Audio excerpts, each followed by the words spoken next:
ના પ્રમુખ શ્રી અતુલભાઈ રાજાણી, કોંગ્રેસ વિરોધ પક્ષ આરએમસીના વિપક્ષ નેતા વસરામભાઈ સાબરિયા, પ્રદેશના મહામંત્રી શ્રી જસવંતસિંહ પટેલ, માજી સ્ટેન્ડિંગ કમિટી ચેરમેન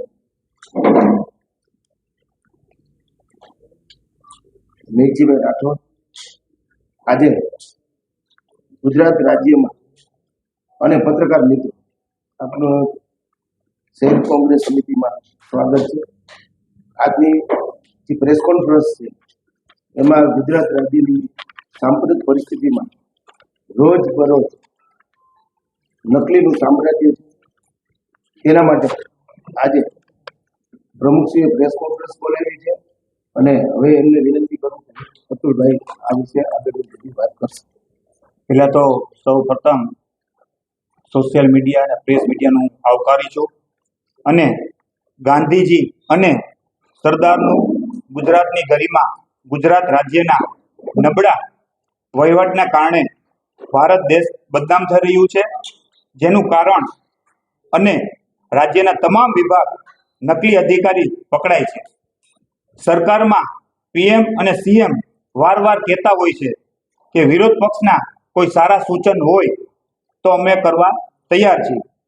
ગુજરાત રાજ્યની સાંપ્રદાયિક પરિસ્થિતિને ધ્યાનમાં લઈને આજે શહેર કોંગ્રેસ સમિતિ દ્વારા સરકારને નમ્ર સૂચન કરવાનો એક નાનકડો પ્રયાસ કરેલ છે. છેલ્લા ઘણા સમયથી રાજ્યના નકલી સામ્રાજ્ય પથરાઈ ગયું છે અને સરકાર સંપૂર્ણપણે નિષ્ફળ ગઈ છે. સરકાર અને પ્રજા વિશ્વાસ સંપૂર્ણ ઉડી ગયો છે. રાજ્યના વહીવટતંત્રને નકલી કારણે તમામ વિભાગના આ નકલી તપાસ સમય વેડફે છે, જેનાથી પ્રજાના કામો અટવાઈ ગયા છે. આજે એક પણ મંત્રાલય વિભાગમાં નકલી પકડાતો હોય તેવું નથી. આ તમામ બાબતને ધ્યાનમાં લઈને આગામી દિવસોમાં વિધાનસભામાં નકલી ડામવાનો કડક કાયદો તથા બીજા મંત્રાલયની જેમ વહીવટનો મોટો થઈ ગયો છે. આ નકલી મંત્રાલયના વિભાગ બનાવી માત્ર સરકારી તંત્ર કામ કરે છે તથા ગૃહ ખાતું, પોલીસ, કાયદો લગતા કામ કરે છે.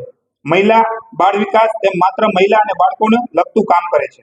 તેમજ નકલી મંત્રાલય વિભાગની જેમ કેબિનેટ મંત્રી, રાજ્ય કક્ષાના મંત્રી તથા અગ્ર સચિવ વગેરે સંપૂર્ણ મહેકમ મંજૂર કરવામાં આવે તેવી કોંગ્રેસ પક્ષની માગણી છે, જેથી બીજા વિભાગ આ નકલી સામ્રાજ્ય ડામવામાંથી મુક્તિ મળે, ગુજરાતના કરોડો લોકોની સેવા કરી શકે.